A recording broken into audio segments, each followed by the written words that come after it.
Ladies and gentlemen, without further ado, let's begin our panel session on Mastering the Future Workplace. This session will be moderated by Ms. Lim Fen Nee, member of Digital Technology Implementation Committee DTIC MIA. Fen Nee currently serves on various boards as independent non-executive director. Fen Nee was a former regional partner with Deloitte Southeast Asia. Prior to this, she was the head of Audit Oversight Board, AOB, Securities Commission Malaysia, and also served as a project advisor to the Securities Commissions covering various capital market initiatives. She was actively involved in international and ASEAN audit oversight activities. Fen Nee has also served her posting in the United States and held consulting roles in the World Bank. Amongst her other contributions, she represented the authorities, accounting professions, and the industry both locally and internationally. This includes serving as a council member of MRA, council member of ACCA in United Kingdom, and chair of ACCA Malaysia Advisory Committee. She was also a past member of the Audit Licensing Committee of the Ministry of Finance Malaysia. And joining her as panelists today are Ms. Bonnie Tham, Executive Director, Head of People and Support, BDO Malaysia. Bonnie heads the People Agenda in BDO in Malaysia and oversees the support function within the firm, namely Human Resource, Finance, Corporate Office, Business Development, Marketing, and Administration. She assists the management committee in strategizing and managing these functions to support and sustain business needs and goals. Bonnie was an executive director advisory at BDO in Malaysia. She has been involved in various advisory engagements, including internal audit reviews, enterprise risk management reviews, corporate governance reviews, and many others. She has over 18 years of financial advisory and audit experience in various industries, including trading and retail, oil and gas, logistics and insurance, property, construction and engineering, power, water, and others. Our next panelist, Dr. Azizi Ab Aziz, Associate Professor and Head Human-Centered Computing Research Lab, School of Computing, Universiti Utara Malaysia. Dr. Azizi research focuses on social robots, computational agents, and social data analytics. He earned his PhD in Artificial Intelligence and Cognitive Science from University Amsterdam, where he researched computational AI models for therapeutic robots in the field of mental health. Dr. Azizi reviewed for major international conferences and journals in AI and robotics. He has also served on national committees for digital initiative and AI policy, such as the National Big Data Initiative and the 11th Malaysia Plan. Previously, he worked as a postdoctoral scientist at Amsterdam Media Lab, a research engineer at ISTEL Sirim Berhad, and led an award-winning diabetes management software project by B. Brown and Berhad.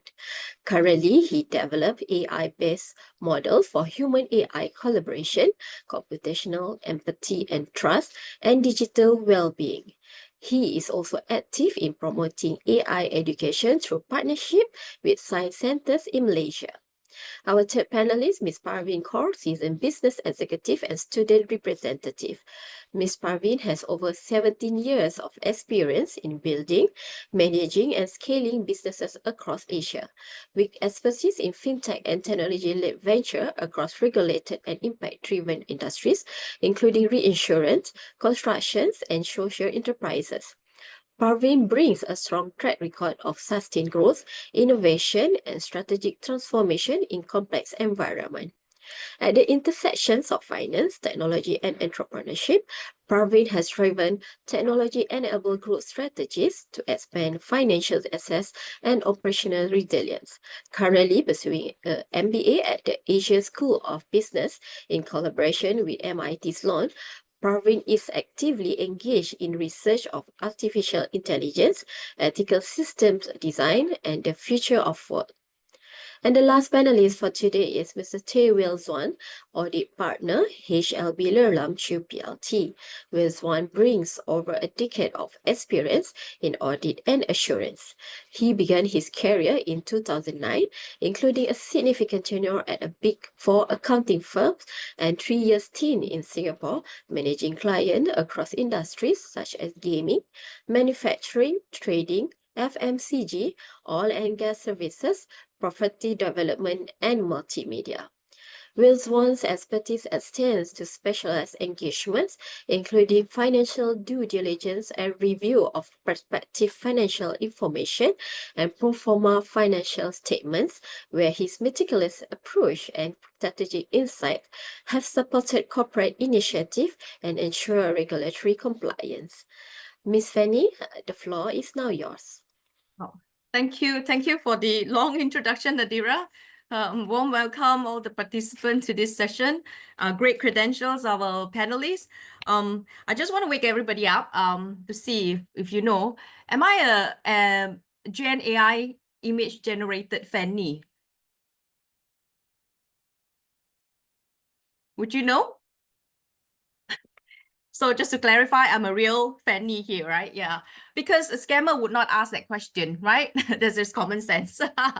Okay, never mind. Well, so just to get the ball rolling, I also wanted to talk about the key takeaway, especially from this session. What are the key takeaway, right? I just jump into the conclusion part of it. So first, I want to talk about interplay between the talent and technology, because this particular session is setting the tone of what we want to have in the future, right? What sort of skill sets, workforce in the future. And then we want to discover from our panelists through discussion as well, what are the strategies? How do we go about upskilling? What is expected of accounting profession, right? For careers of tomorrow as well. So again, I want you to pose a lot of questions in a pigeonhole. I'll try to take as many as possible. If not, then we'll see how we can actually deal with it collectively as well. So to set the scene, I have also prepared a short presentation, and just bear with me before we jump into the panelists. So if I can call out the presentation, Secretary could provide that. Yes. So this particular future of jobs report, if you could see, the title initially was 2023, right? So it's been updated again, the World Economic Forum Future of Jobs Report 2025. That's updated, and this report is actually dated January 2025. So it's fresh from the oven, right? So this actually is based on an extensive global survey that's conducted by the forum itself, and it's in collaboration with regional partners, global initiatives. So this is a global report.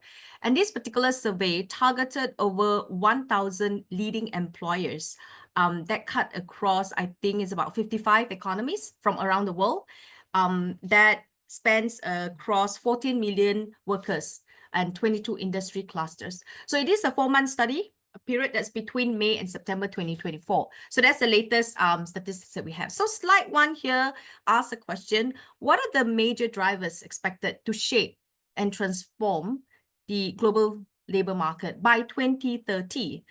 So if you look at the technological trend, green transition is about sustainability, demographic shift, right? Nothing really new. But obviously what we have here, economic uncertainty continues to be an issue. In the past as well, geo-economic fragmentation is something new. Yeah. So the next slide then shows a more deep dive on the trends itself. If you look at the, if you look at what are some of the components, right, that made up what the question here is, how many, what are the, here, okay, so in a nutshell, this broadening digital access is expected to be the transformative trend, both across technology-related trends and overall basis. So here, over 60% of employers expecting these particular digital tools to transform their business by 2030. So if you look at all the little bubble here, 86% advancement is in particularly AI and information processing, robotic automation. In the past, it has been continuously been, a similar trend. So this is about 58%. Energy generation, 41%, and so forth. Yeah, so this is just starting to categorize it accordingly. Yeah. So the next slide then asks about, this is a skills outlook, yeah? What is a major barrier to business transformation?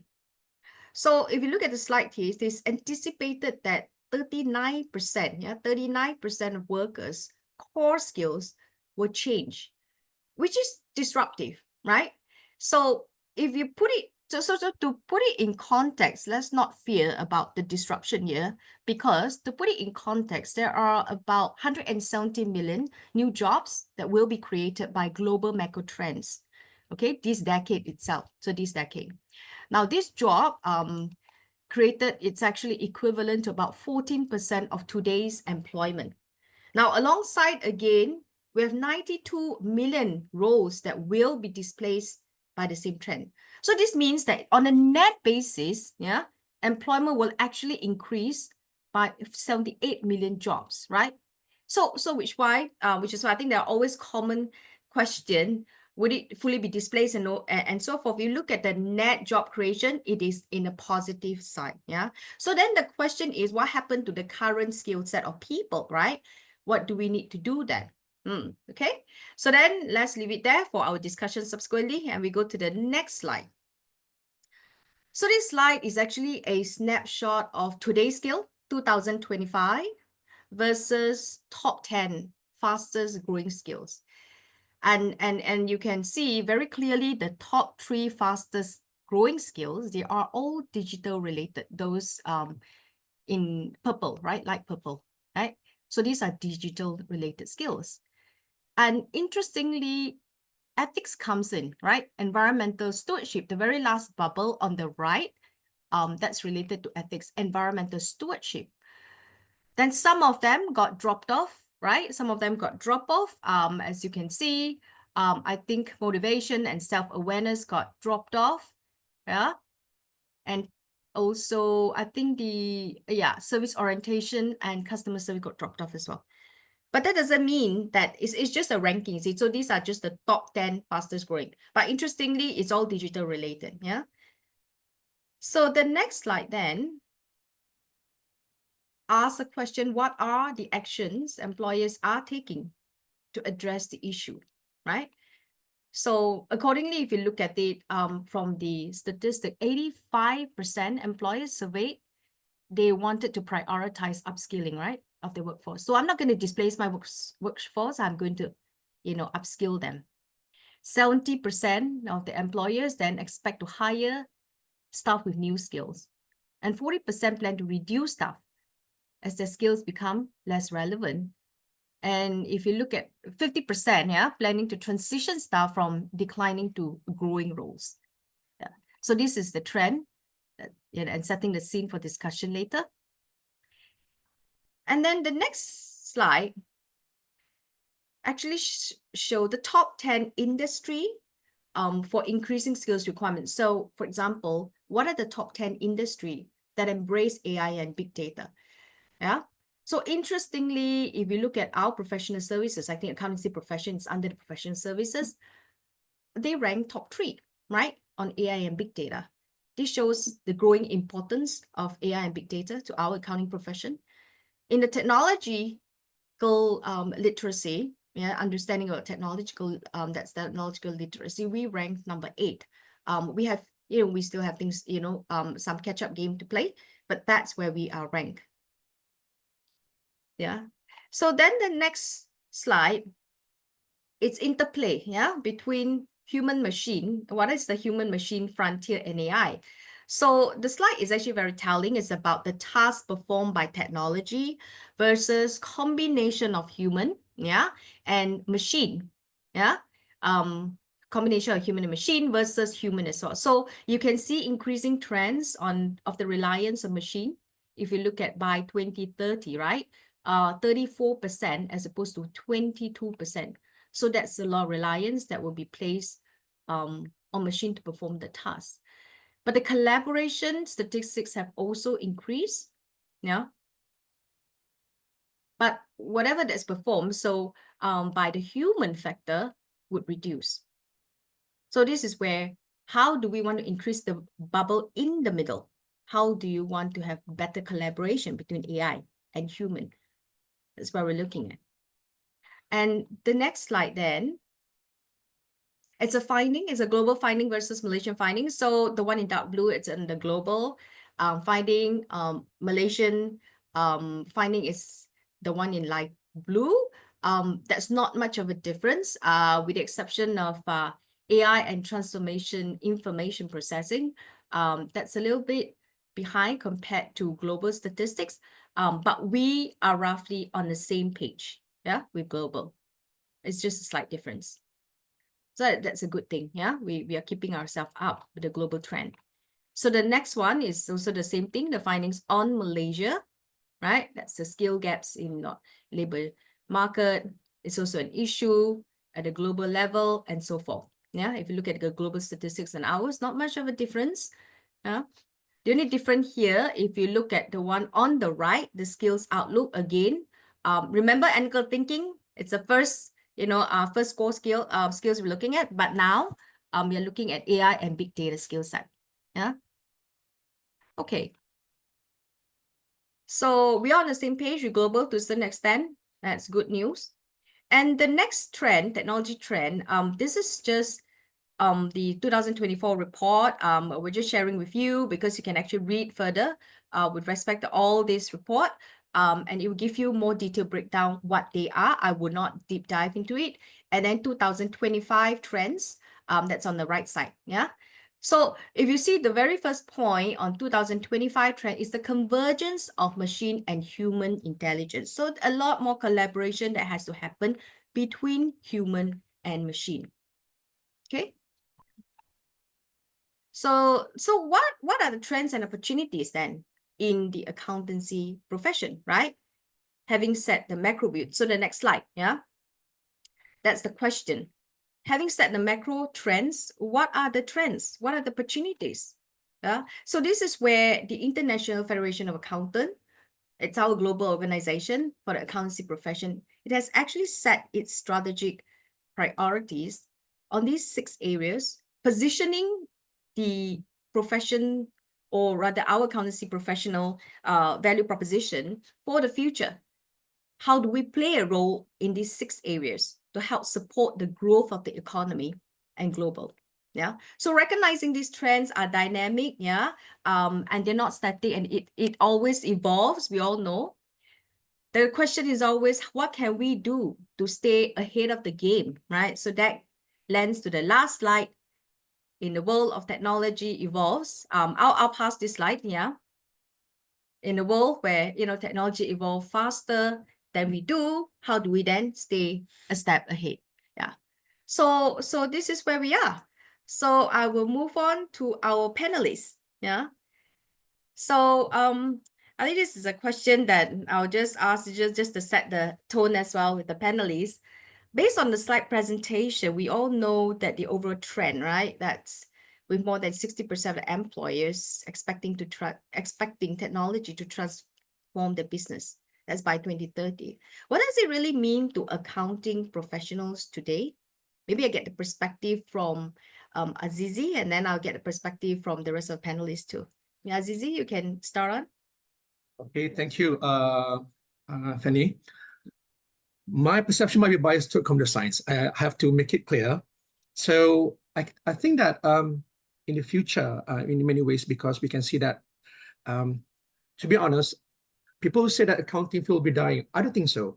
It won't be that way, okay? It's going to be forward, but the shift will be different. I mean, the role will be different in the sense that rather than to spend on the manual task, I can say that we can focus on the something AI-driven insight, like say advice on strategy and so forth. And it means that accountant need to continuously learn new things.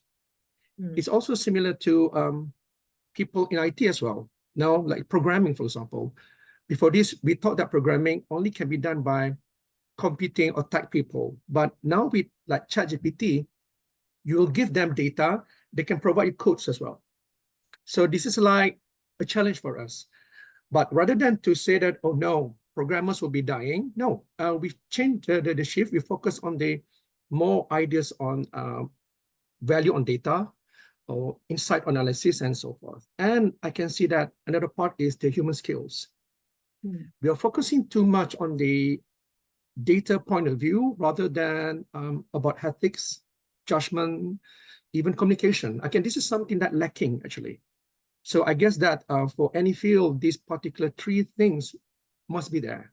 So it is like, rather than to become a simple bookkeeping point of view, or maybe I use it incorrect way, but I can say that in more to the business intelligence point of view, and where human intelligence will be, let's say, integrated in a sense that you give more value to the, for example, in the AI, data.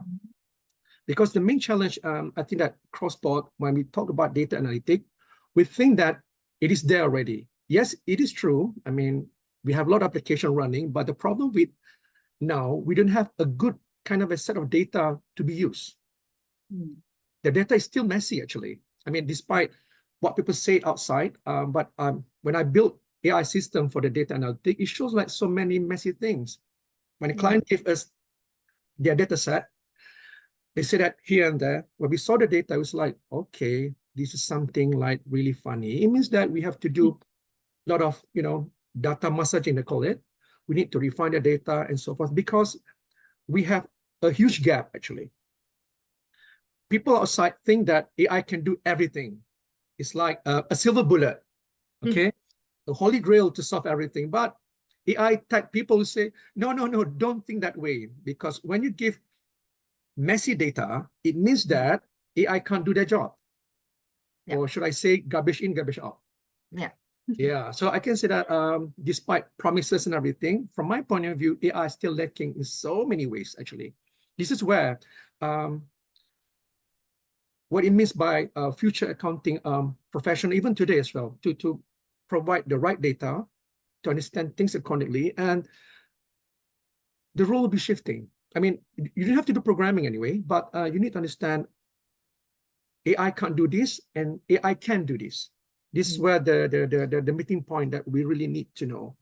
And also that one of the research that been done by SIG is one of the accounting software. It shows that they're expecting by 2030 as well. I mean, they will do the traditional monthly closing, if I'm not mistaken. Rather than to make it like a few weeks, they'll go forward to make it almost real time, less than 3 days. So it means that I don't know how it's going to be a big challenge for accountants these days, but from my point of view, when everything saves your time, it means that you can do so many things. Focus on the contacts that provide good infos and so forth. Or ethical point of view, this is something missing between AI type people and also practitioner. I can see that. That's my first take. Yeah, and it's really very good to hear from you, Azizi, because you're non-accountant, still need accountant, right? That's a good thing. Yeah, there's still a demand there. Let's hear from Bonnie. Thank you. It's very interesting to hear from Dr. Azizi from the technical side of things. But really, I think coming from the accountant side, as a chartered accountant myself, spending so many years, so many hours studying, getting qualified, getting training, we think, oh, once you get qualified, yay, everything is done, right? We're all good to go and we are set for life. And then disruption came in and, the world is changing. By 2030, everything is going to be different. Nobody knows in the next 5 or 10 years, like Fanny, what you said, right? Which jobs are going away, which new jobs are coming on board. So suddenly I have to go back to school again. And I think we all have to as well, disregarding of what age you are. And it really means that for the accounting professions today, we need to transform, we need to adapt to these changes that are coming into the world, into the business world. Why? Because we are speaking the language of business. So if the business change and we cannot adapt to utilize this great thing that's coming on board in a big way, which is technology and AI, to do things faster, to do things better, I think we will be displaced. We will definitely be displaced as accountants. But it means that, we need to we need to learn new skills. We really need to embrace technology and really understand it. I have to confess, I have a fear against technology, because I'm from old school. But the wonderful thing about technology is now AI can teach me things too. So it's really having an open mind, a growth mindset to be hungry and learn what is coming on board and transforming yourself as an accountant. And I think change always happens. Throughout the whole evolution, it's been changing. The business has been changing. I think now it's changing even faster, right? I think, for example, those days we've got a fleet of taxis, right? You want to go anywhere, you got to hail a taxi. Now it's e-hailing, right? So if you look at the business of a taxi, those days as an accountant, I need to account for a fleet of cars, make sure they are maintained well, run well. Now that element of car fleet is gone because it's all owned by these individual people who just comes on board and gives rides to people. So that mindset of changing business environment, as an accountant, we need to understand that well. We need to be able to see what does that mean, like from our technical and professional knowledge. How does this mean from an angle of financial requirements? How does it mean, how do I apply technical knowledge and professional knowledge into assessing the risk of these different kinds of business these days? How do I then strategize? The wonderful thing, like Dr. Azizi shared, is that AI is there to give you a lot of data. It gives you a lot of reports, but it is important to then interpret those properly. And then from there, upon interpreting it, then how do you utilize that to help you strategize and come up with solutions to be ahead of the game? And it is really about utilizing technology, convergence. They were talking, I think in the slides, we're talking about human and tech converging together. I think that is what it's about. And that is what it means to be an accounting profession in the coming years. Thanks, Bonnie. I like the energy, very positive about it. And really, I think it's about the positive mindset, right? Looking and seizing opportunity. So need not say that, but okay, I see Parvin nodding your head. Maybe Parvin, you want to go first? Where's on you? I'll come to you, yeah?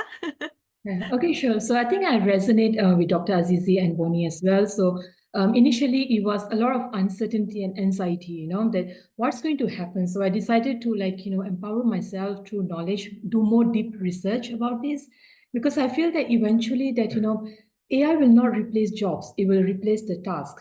And good news for me is I didn't enjoy those tasks anyway, those repetitive and automation. And with automations, I can free my time and do things like what matters most, where there's more value creation. So I feel for an accountant, oftentimes we're always seen as like a cost center. But now I feel that, we can play an equivalent role as a strategic partners to actually explain, what's behind the numbers, because AI gives us so much data that usually takes so much time. But now I think it's up to us, how do we convert this into wisdom? And also I feel that in organizations, we are the bridge between finance and also non-finance employees of our team. So if we don't embrace finance numbers, we don't have technical skills important because we understand the nuances behind this, why these numbers are like this. And I think it builds so I think AI and our human is the complementary skills that I think they will differentiate us and we can never be replaced. And that is true, I think, our curiosity, critical thinking, and what other things that we can do in the business. Because at the end of the day, I think business is a money game, right? We look at the sustainability of our business and also the performance. So I think it still plays a very important role, but the only thing, it allows us to spend more time doing things that matters rather than spending hours crunching numbers, which is past, But now I think we have the power to think more about current and present and also future. So this is my take. Great. Parvin, you talk about complementary skills, right? They make you wiser. So even we're not wiser, we use their input, we get wiser kind of answer, right? Pretend to be intelligent. No. But yeah, I think it's a good point that you talk about complementary skills. It's where we should be doing that, yeah? More on that. Yeah, Wei Xuan? Okay, thank you very much, Fanny. I think I agree with both all three of the panelists, right? One of the key things that I feel for accounting profession nowadays, in order for us to actually move forward in terms of this business model, right? It is that it's require us to really upskill a lot. Now it's no longer about the double entries, right? And from a practicality perspective, it is also using AI technology in terms of getting data faster. Of course, like what Dr. Azizi did mention, like, rubbish in, rubbish out. So when the data points and the system itself is not very well trained, it will give you really rubbish answers. I actually, but however, I do like to acknowledge one thing is that the AI generation like ChatGPT, right? They have improved a lot from 2023 until 2025. Back in 2023, when I was asking questions like accounting treatments and things like that, they would give me wrong double entries, and then I would be asking the system, hey, shouldn't it be this way? Then they will say, oh yeah, you're right. Then they change the answer. So, and then as it goes along, I said, I'm teaching the AI, not the AI teaching me. So just forget about it, right?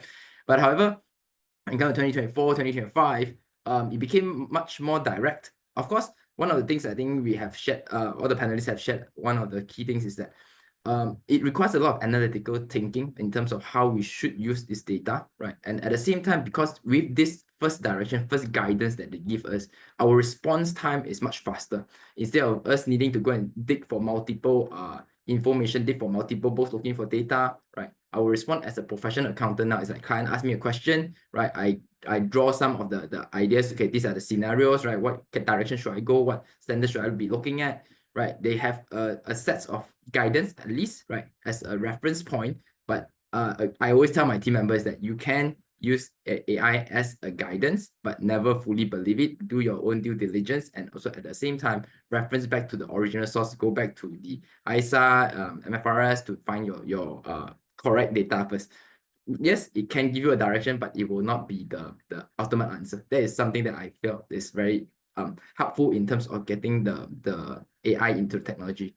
And personally, in terms of my own experience, also one of the things that because now people are in the accounting profession, right? Other than going to technology, going into double entries, right? They need the work-life balance. They need to have enjoyment, right? So one of the things is also what I did earlier this year is that instead of getting a team of 10 people, right, to brainstorm how do we do the annual dinner, right? In fact, the whole annual dinner was executed by 2 person, right? And plus ChatGPT. That's how we actually created the whole annual dinner, by looking at the team, what kind of wordings, etc. Then 2 executors, and then that's how we get everything together. So in fact, it did take a lot of unnecessary time for everybody. They can go and do their own things. Then we just focus on what are needed in that sense. So I think it speeds up a lot of other areas, administrative and also accounting perspective. But at the same time, you just have to be very careful when you're using technology. Be always do your own due diligence. Yeah. Wow, looks like you really keep tab with Gen AI. You have applied it across. Yeah, and I think across the panelists also we talk about efficiency a lot, right? Yeah. I want to move a little bit about discussion on talent pipeline, our talent pipeline. Yeah. So we talk about all youngsters coming in. I do wonder, Azizi, maybe this is more a question to yourself and the university. Are they really prepared? Are they preparing our, workforce in a way that to embrace digital in their syllabus? Have they incorporated the changes so that our accountants coming out, I think they are in the know? Yeah. Okay, it is true that if I'm looking at the syllabus with other universities as well, there are some progresses. I mean, people are changing shift their syllabus and everything towards AI-driven point of view, but I can say a little bit slow.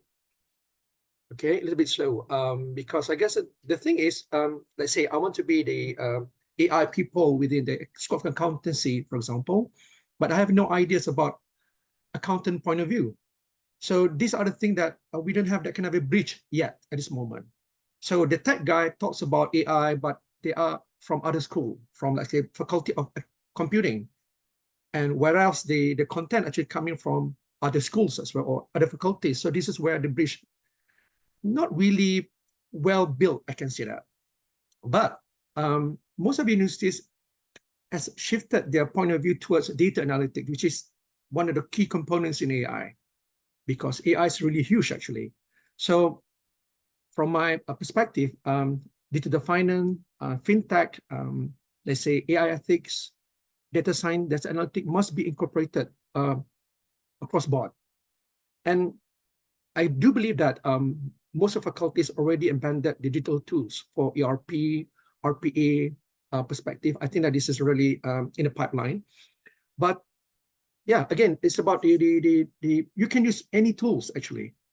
Okay, you can simply teach students any tools, but the thing is how they can really understand the results and really try to interpret the results. Like if you put it in the context of statistics point of view, all of us did study that subject. You plug in the data into SPSS, for example, they give you everything. But the thing is, we need to analyze accordingly. This is something that students or universities really have to really prepare.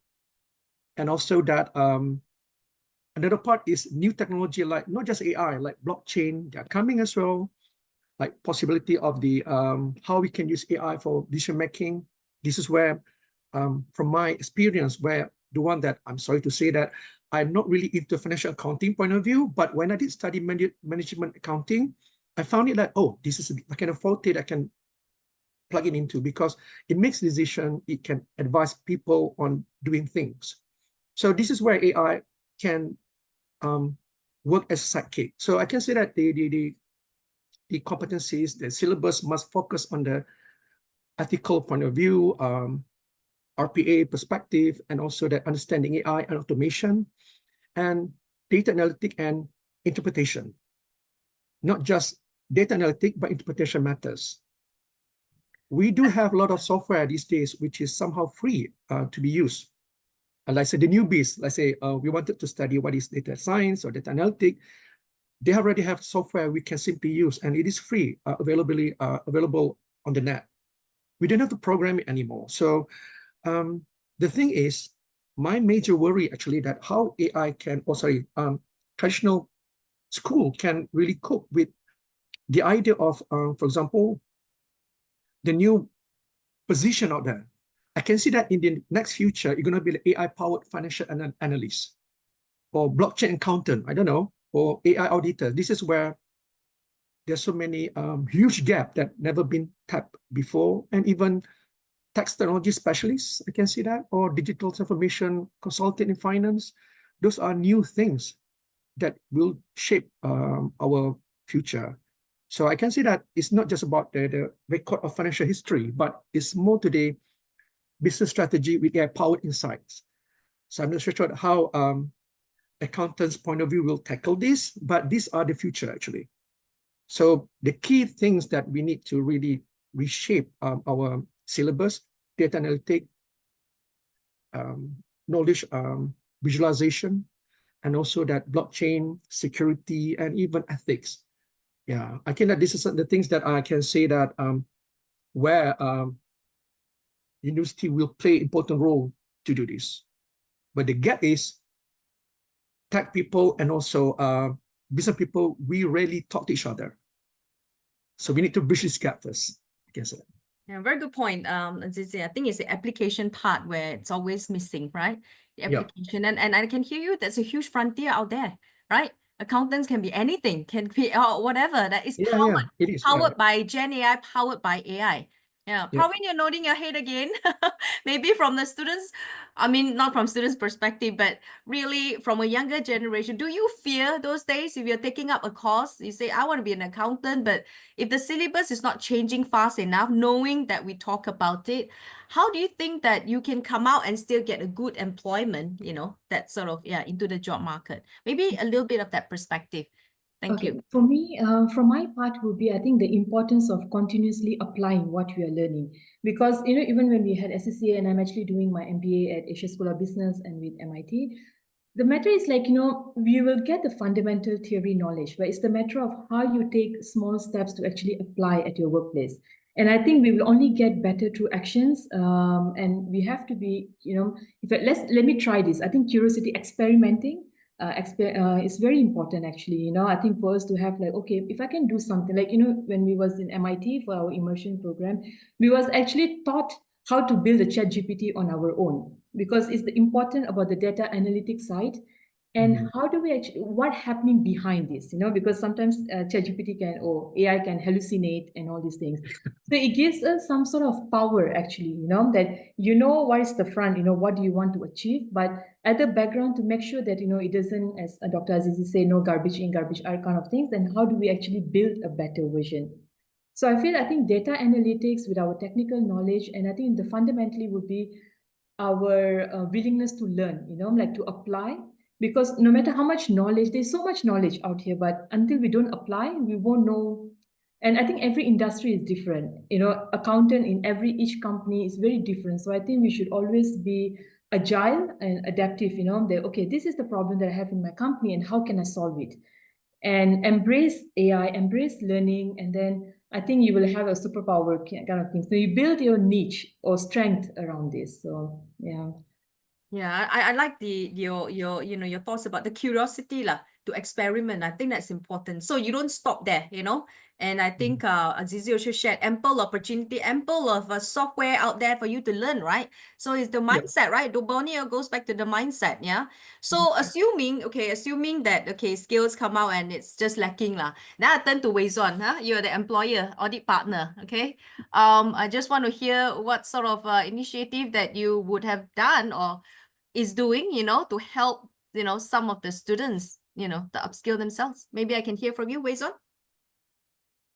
I think for myself is that as an employer, I think the first thing is always the tone from the top, right? Because if to say the employees are not embracing technology on their own, right, they would not ask the fellow juniors or the new joiners to actually embrace technology, right? And I see this a lot in the sense that when I was in the digital transformation awards, part of the judges, right, and also was part of the task force to develop the DTAA. One of the things is that I do notice that there are a lot of smaller firms, if the leaders or the partners are very driven in technology, they will go and build their own practice management system from a tech perspective, and then try to train their own AI, train their own, Q&A, prompting of agents, etc. Right? So when I saw that, I was like, hey, actually, the market that is already happening, and you do not need to be big skill, because I always thought from a perspective that only the big firms, the big corporates have the kind of monetary and war chest to actually go into this. However, looking at now how like ChatGPT and custom GPT, like what Parvin has shared, building your own GPT, and what Dr. Azizi has shared, don't let it go. All the data is jumbled up. You retrain the system, right? And in fact, that is actually available at this juncture. It's something called custom GPT, right? And I have no knowledge about this until one day I was speaking to my friend, right? They said, oh, actually, you can do this. I said, really? I don't need to know coding. I don't need to do all the prompting. He said, yeah, all these are just that. You just have to feed data to it and feed the correct data. I said, really? But I have no idea how it's going to be done. And he was kind enough. He said, okay, let me go and try something out for you, right? Let's try this out and embark on this journey together, right? So that prompted me to actually look back again. What have us as a firm or as partners done in terms of embracing this?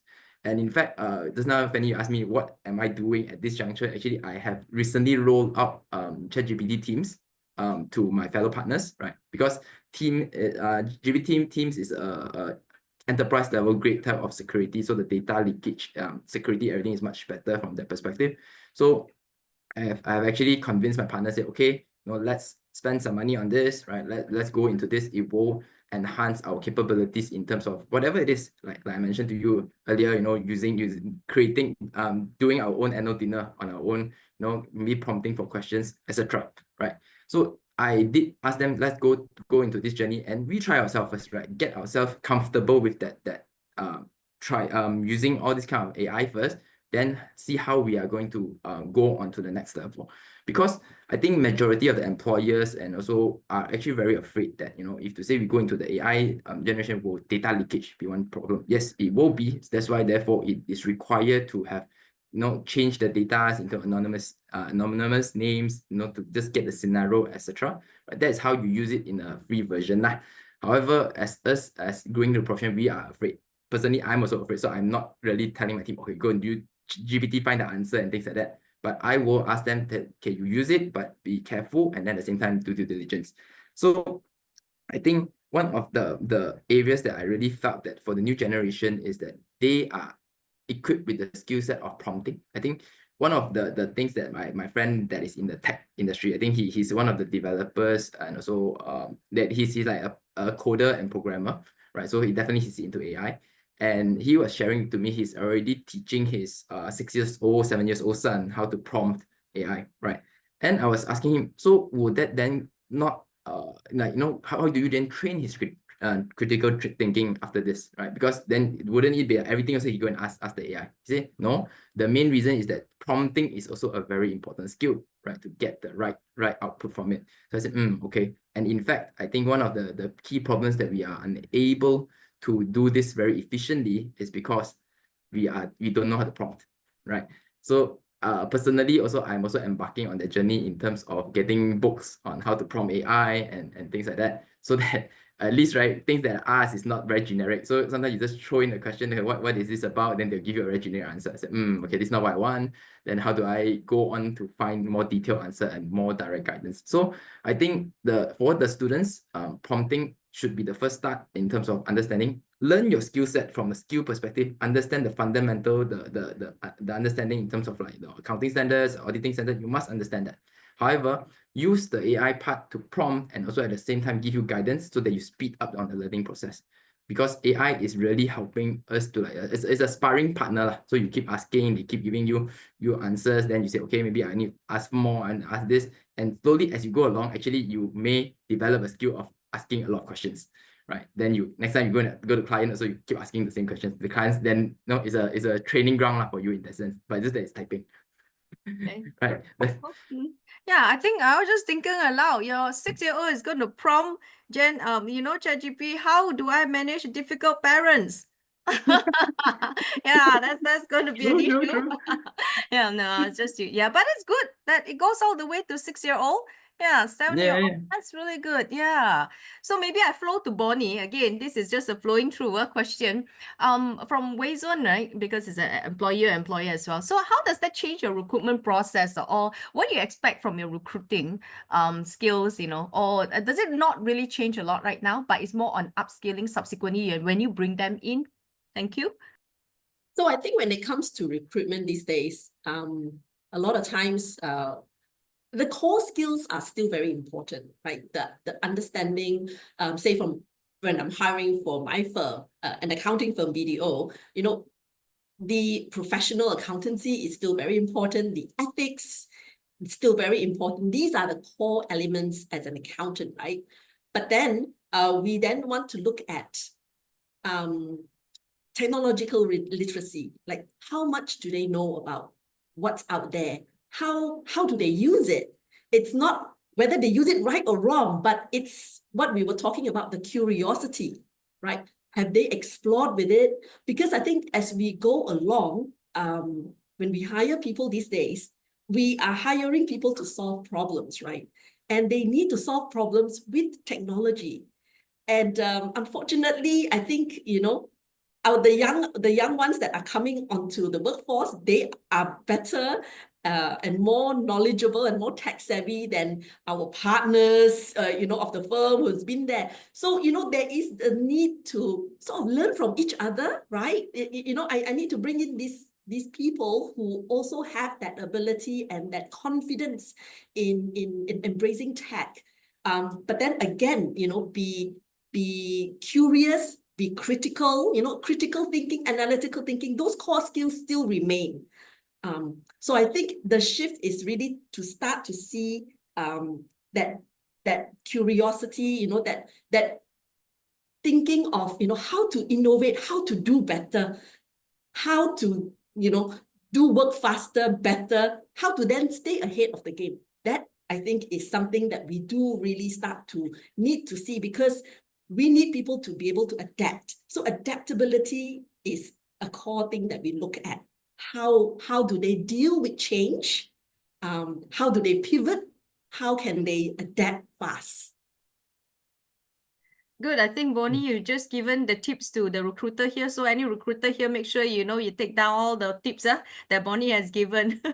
I want to do a short polling. Yeah. The polling question, if I can call out, and I do encourage all the participants, please, you can, try to answer into this polling question. Yeah. So the first question here is, as the profession evolves, yeah, which skills do you see becoming obsolete? Yeah, this is obsolescence of skills. So I give you about a minute or two just to answer this question. You can scan the QR code. I think panelists, you can do the same if you want to, chip in.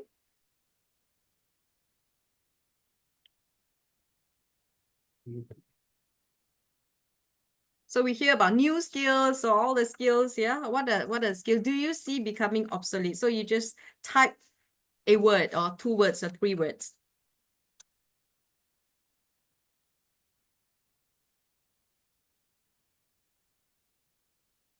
So MIA, please prompt me if we have, sufficient response, yeah?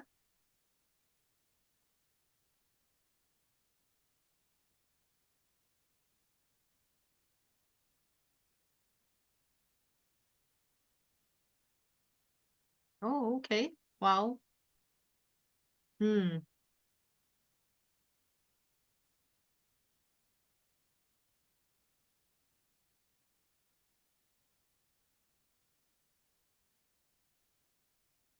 Yeah, keep coming. I see. Routine compliance stuff, yeah. Data entry, yeah. We don't need that anymore. The bots can do that for us, right?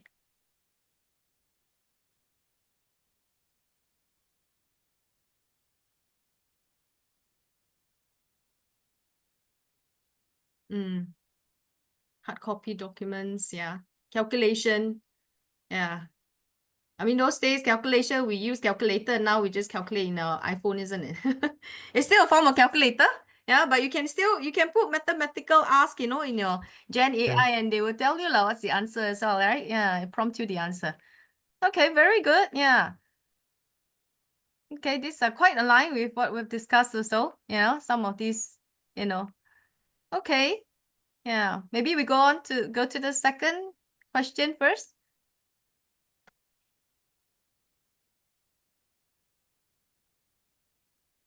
Thank you for your participation. Let's participate in the second. Yeah, can call out second question.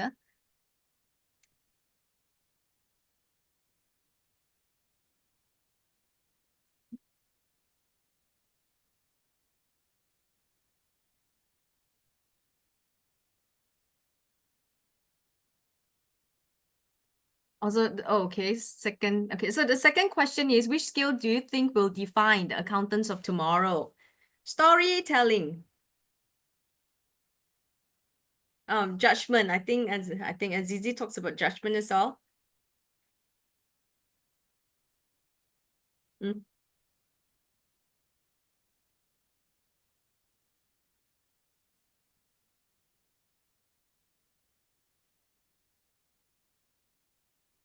In fact, it's like the communication and the storytelling skills is actually one of a very, very key thing in the market now. I feel because there's this a YouTuber, right, that actually talks about communication skills online, that actually shared a lot about communication skills, and he did share one very important comparison, is that they're saying that if your communication skills is 3 out of 10, even though your skill set is your technical skills is 10 out of 10, people will perceive you as a 3 out of 10 rather than a 10 out of 10, right? Yeah. So communication skills now is key, and I feel accountants or auditors or any other profession have to really enhance on that. And I believe Malaysia, we really didn't really focus a lot on this, actually, to be honest, when we were back in our school days, right? And all this is through working, only then we build up all these skills. True, Yeah. that's true. I need a I agree comment with from that. our panelists. Yeah, Azizi, yeah, go ahead. Yeah, I guess that to resonate what they just mentioned just now, because especially tech people, I can imagine that all of us actually tech people in our own field. So we really focus on the kind of making persuasive communication, for example, explaining things today, something simple but yet attractive. Yeah, I think that we do not have the skill to make it things sexier. I can say that. I mean, data scientists and we call the new sexy job. We can say that because they try to articulate different concept that something can be understood by to all of us.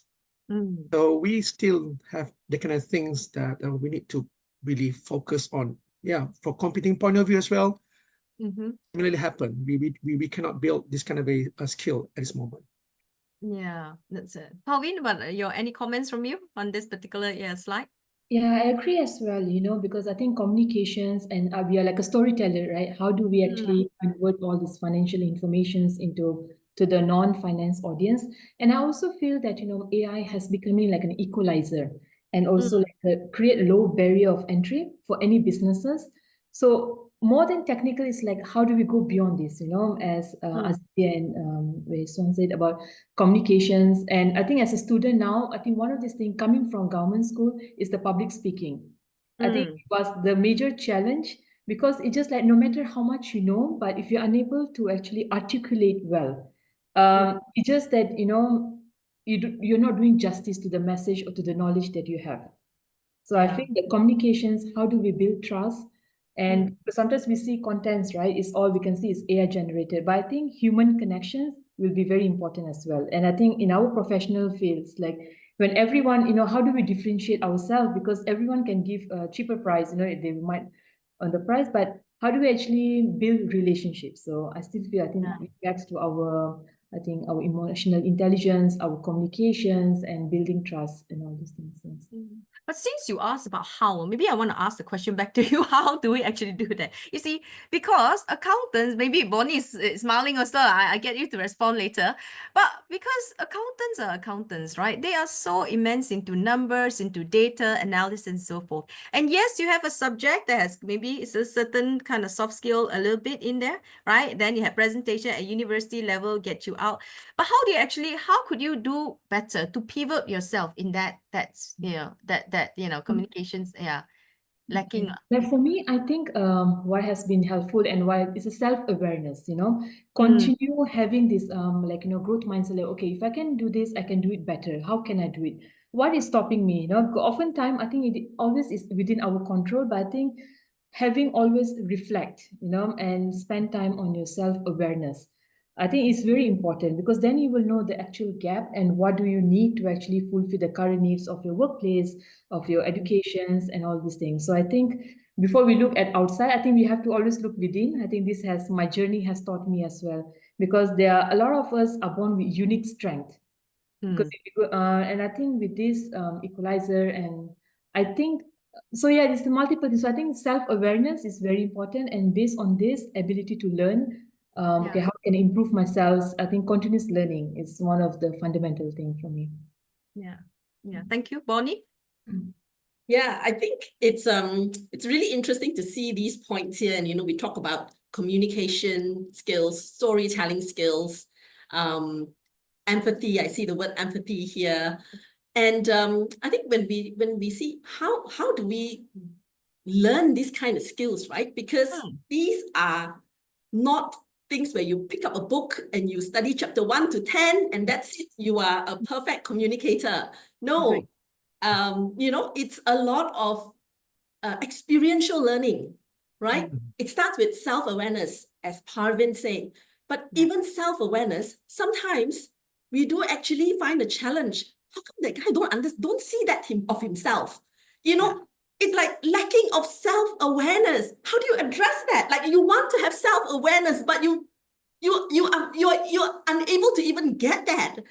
And I think this is where sometimes when we have coaching, mentoring, you need like what Weil Xuan talk about, sparring partners. Sometimes it's actually having sparring partners or having coaches or mentors to prompt you, to let you know, like, hey, you just said that, how do you think the other person could have felt? And then these are the little promptings that we then to start to learn to be more self-aware. And I think, sometimes having friends or people that you can trust to sort of coach you or prompt you on some of these. I would say these are soft skills. These soft skills, but they are essential business skills. Very essential business skills. You can see all of them here, right? These are the skills of tomorrow. And none of them are really very technical, actually, come to think of it. So it actually becomes very hard, a lot harder to learn because there isn't a guidebook to learn through it. You learn through experience. So having coaches to help you, mentors to help you, I think it's a good start. The other interesting thing, looking at this skill sets here, I noticed as well, collaboration is actually a skill, you know, and you know, Dr. Azizi was talking about we are all experts in our own field, but we need to leverage each other's expertise, right? To then become better, because one person cannot know everything. And you know, you burn out, right? You burn out. You can't be the only one that comes up with the solution and nobody else. You need to collaborate, get all the wonderful things from the team to then come together and come up with a wonderful solution, the solution that works best. So how do you collaborate? And we always take it for granted. When you're born, you learn how to walk, you learn how to eat, you learn how to breathe. You will know how to collaborate when it comes. I think that is not really true. You know, it's not a skill that just comes naturally. For some people, yes, and we have seen that. But I think for some people, they struggle. They struggle with collaboration too. And how do you then learn that too? It is also something to learn, a skill to learn. And it's really getting yourself out of the comfort zone, right? Like, I think when we talk about coaching, it's always about how do you push yourself out of the comfort zone. If I don't like speaking in public, I must push myself that always little bit more discomfort to just speak more and speak more. And over time, you become very natural at it. So it's always training. So while we say we train the AI, we also got to train ourselves and prompt ourselves with these kind of important business skills to then go step by step at the same time. And I would like to add this. I think, sorry, go ahead. Yeah, when you know Bonnie was saying about coaching, use ChatGPT to be your coach. It can be a good coach, actually, you know. And some of the students we use, actually, sometimes you want to share something that you are not sure whether it's right or wrong, and you just record your voice to ChatGPT and say that, or do rate my communication. Is there any way I could improve this? You know, and I'm feeling this way. It will allow. I think it's a very good coach that you can use actually for a start, especially for students, because you will have a lot of. I think what I've seen, a lot of people are afraid to be vulnerable, and they have certain things like with whom I can share this. You know, I doesn't want to appear weak or not lack of confidence kind of thing. So yeah, use AI is helpful tool for a start. Yeah, that's a good one. Yeah, to use AI, right? Yeah, you just prompt in ChatGPT. How can I say this better? Nobody understands me. Can you help me? And it prompts you, right? And you practice. But practice makes it perfect, lah. At the end of the day, that's just the basic skills, right? Basic practice. Everybody has to practice. Even a sportsman, right?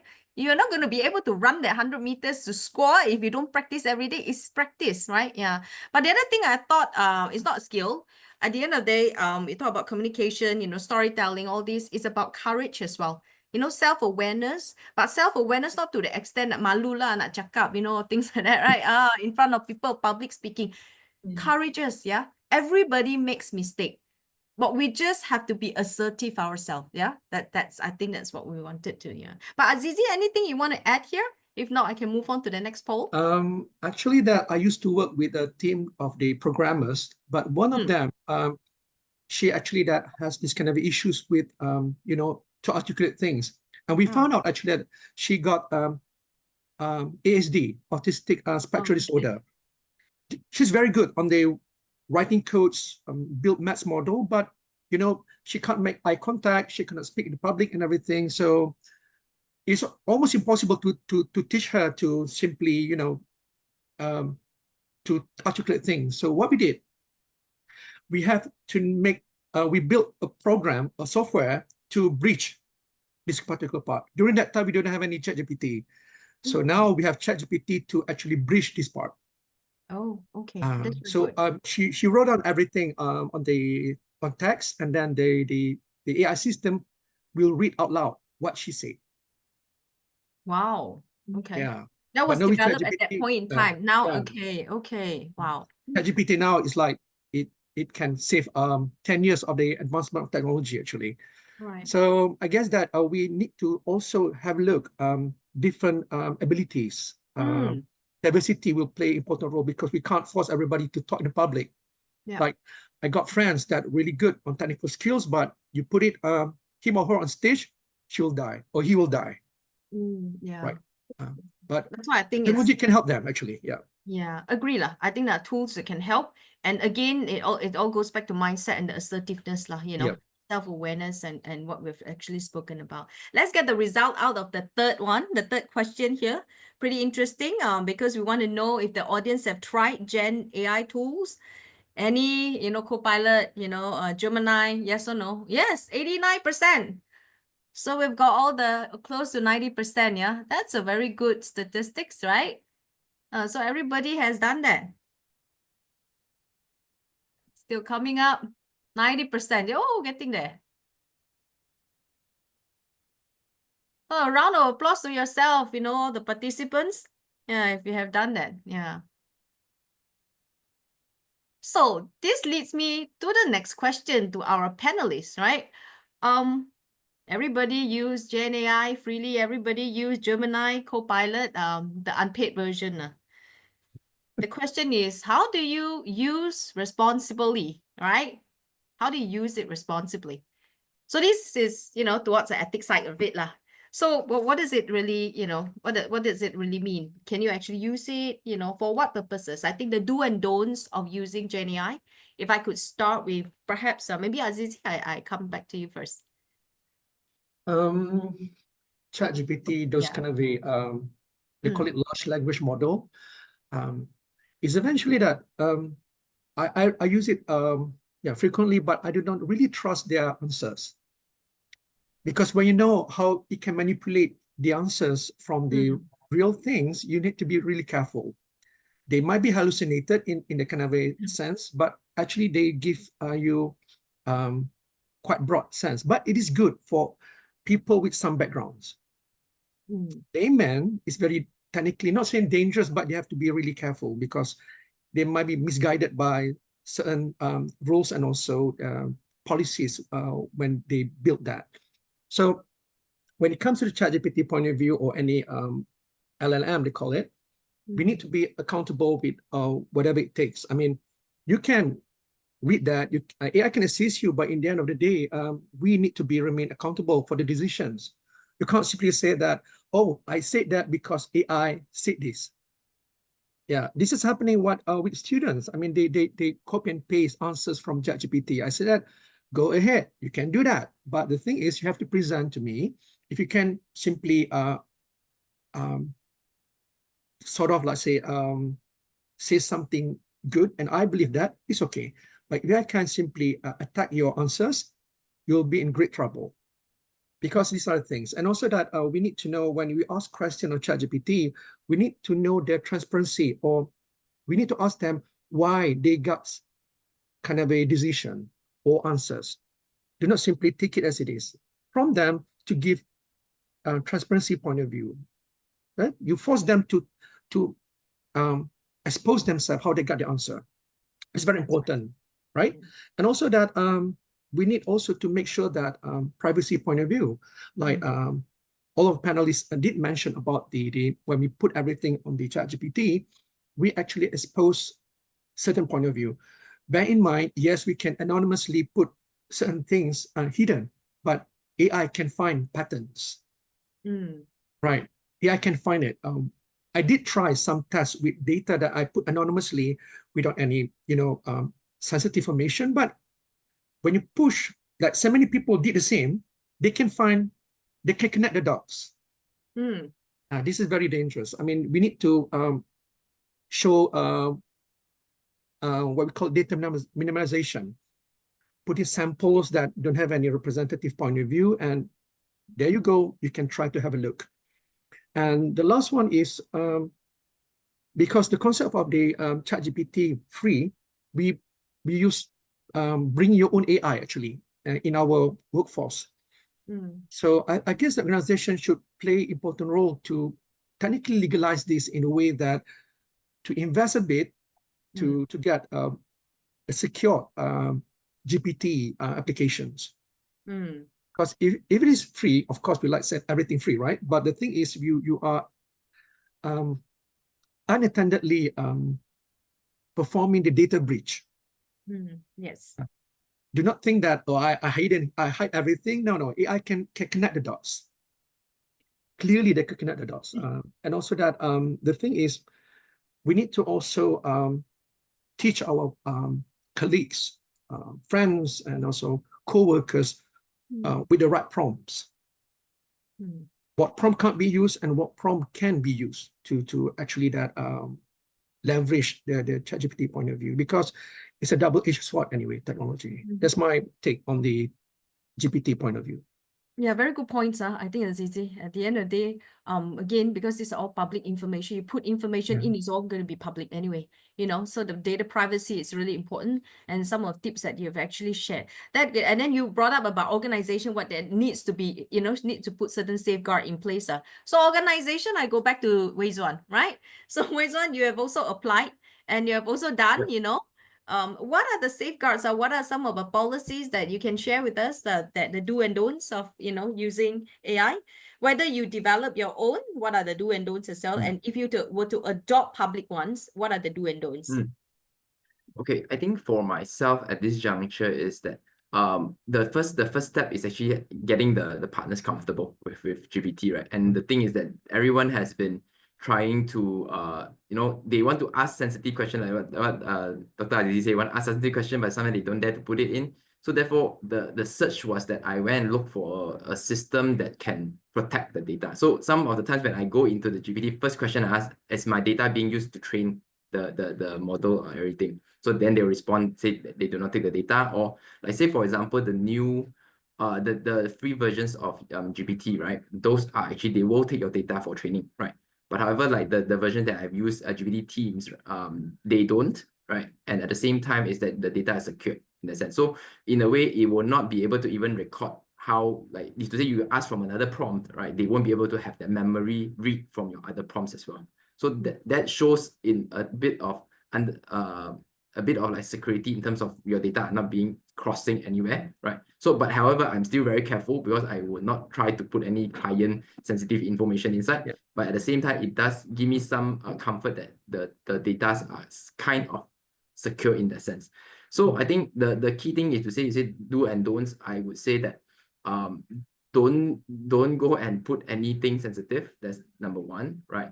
And I think it's okay to explore, right? It's always good to just try out different prompting, try out different methodology, so that at least when you try to actually get the information from the GPT itself, right? It will be able to give you some how to say, it will be able to give you some directions, right?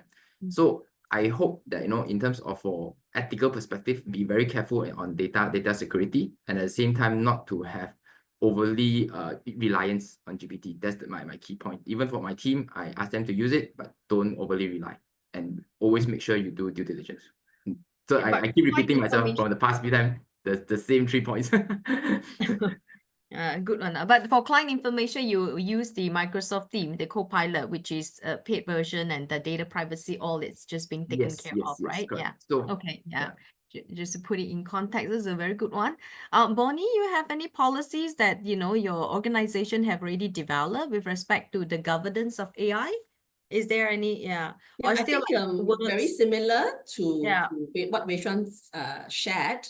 You know, I think when it comes to utilizing AI, utilizing technology, especially Gen AI, it's really it is even more important to apply professional judgment and skepticism. You know, as auditors and accountants, like sometimes as auditors, we go out and ask clients, oh, you know, what happened? Why did your revenue drop? You know, and then, you know, they give you some story. Then you go like, does that story make sense? You know, that's very natural. Auditors always do that, right?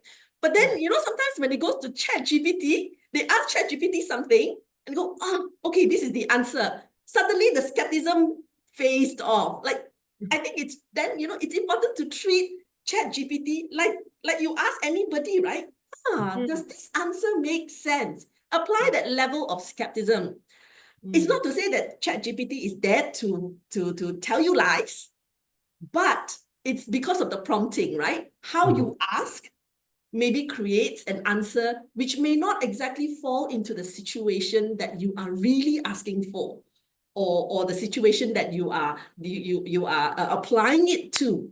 So then that skepticism, that level of professional judgment is does this make sense? What if? What if? And then you ask some more. So it's having that realization that, yeah, computer come up with this thing doesn't mean it's correct. And if sometimes you think about it, why did they give you that answer? It's because everybody had put in the answer. People had put in answers in there, and that's how it's been trained. So if people put in wrong answers, they will tell you wrong answers. So hence, like what Dr. Azizi said, really it's also testing how good that answer comes out to you. And that is where a ChatGPT cannot say, oh, that answer is not as good as this answer, right? That is where human judgment, skepticism, ethical decisions all come in. And these are areas that AI cannot do for you. You got to apply human thinking to do it. And you need to be even more heightened, right? Because the way answers come to you in a Gen AI is so perfect. It sounds so perfect that when you read it, you think, I think must be true, must be right. So you might have to be even more skepticism. You have to apply even more skepticism on top of that. And sometimes I always share with my colleague, right? It's like my son. He's 13 years old, right? And very, digital native, right? And to him, what mommy says is all wrong. What computer says is all correct. And what YouTube reel says is correct. I'm like, it's nonsense. It's YouTube says, and then it really made me realize, why does he not think that a person, like a parent who had gone through years of experience and who is watching out for you and tell you things be wrong? And then you kind of think like, hey, so I think that human thinking really has to come into play and not take for granted, really. Yeah, so I hear you a lot, and that goes back to, I think, Azizi's point as well. When you use ChatGPT, right? It's like, if you are wise enough, you experience enough, you know. But what if I have, like you say, your 13-year-old son now is challenging you? He's going to take that as the truth, And so how are we going to manage that? I think it's important because we have a generational gap right now, right? You've got this generation and say, hey, you're my mommy, but you cannot beat my computer, the computing skill is much better. Everybody is saying that, So how do you visualize this Gen AI, right? Will define the skill of accountants in the future to a certain extent. I think that is our worry as well. Maybe I get Parvin, if you could say, give your thoughts and share your thoughts on this. For me, the generational gap for AI wouldn't be much because it's very intuitive and speech-based, So you don't have to learn like coding or anything unlike other things. So you can just speak.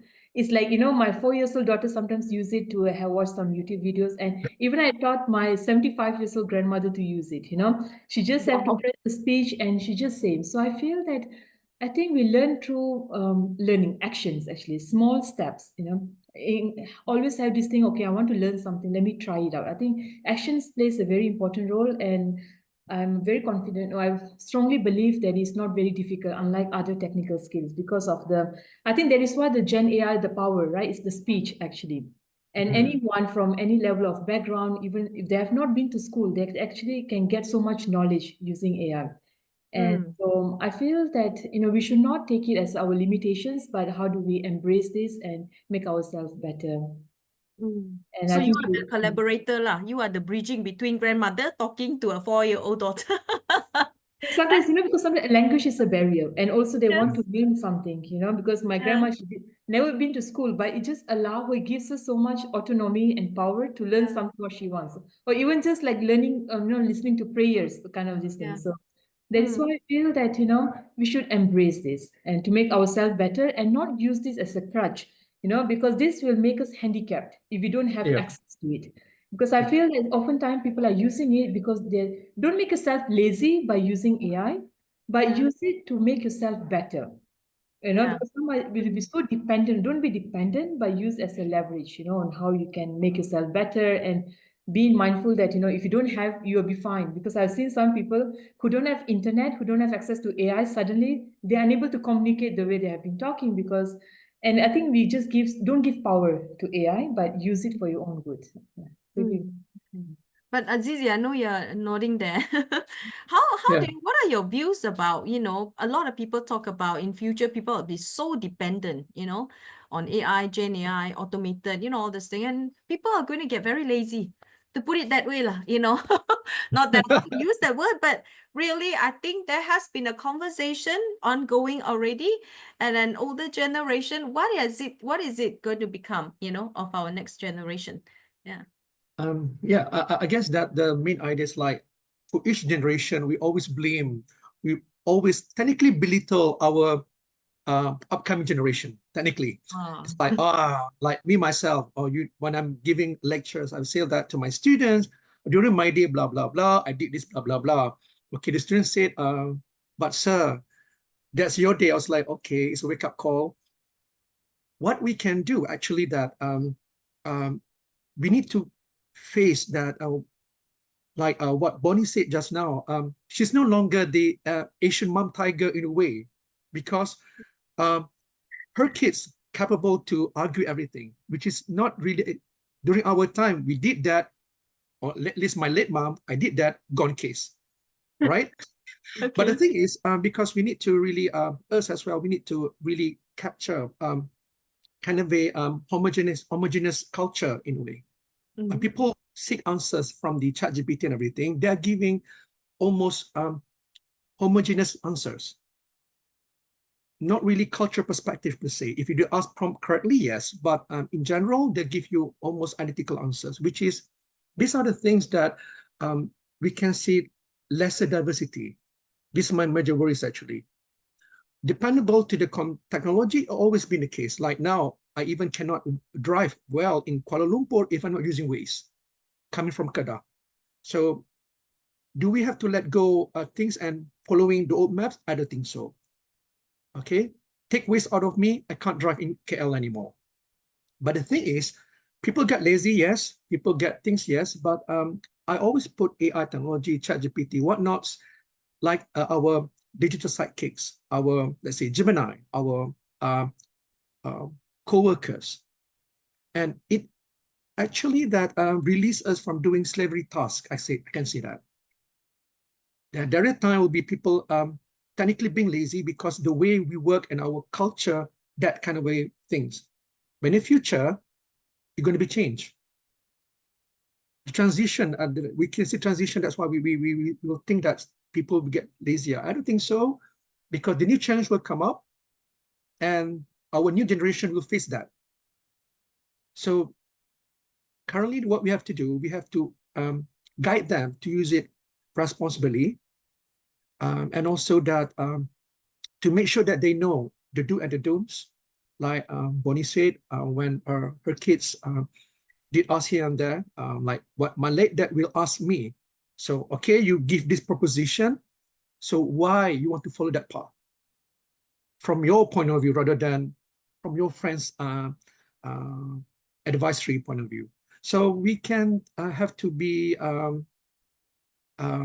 more critical in terms of how we get the answers. So this is the era of we cannot disintegrate ourselves with technology. Okay, people get lazier and everything, but new thoughts will come out. I mean, as a organization point of view, like students point of view and also lecturers point of view, I know students are using ChatGPT, they're getting lazier technically, but from my task, I'll give more technical, high skill technical questions.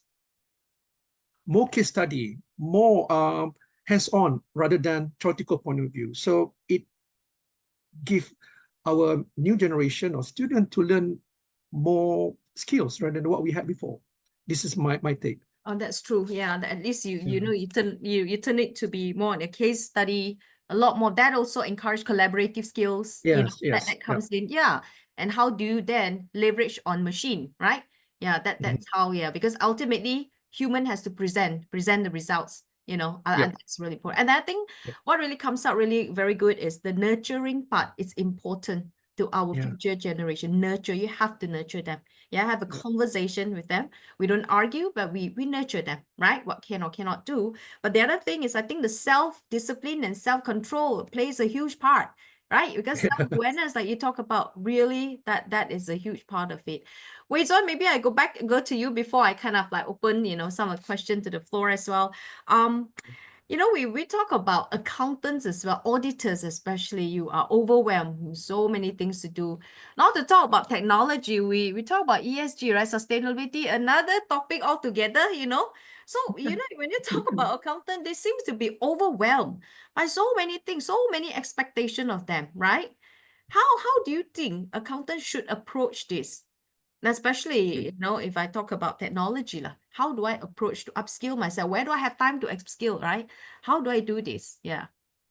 In fact, you were saying this, right? Actually, I was always the one that's complaining about why are auditors doing everything now. ESG then now is my thing. Then I need to know technology. I need to do everything. It's like, why me? Why? Then it's like I signed up for double entries only. I did not sign up for all this, right?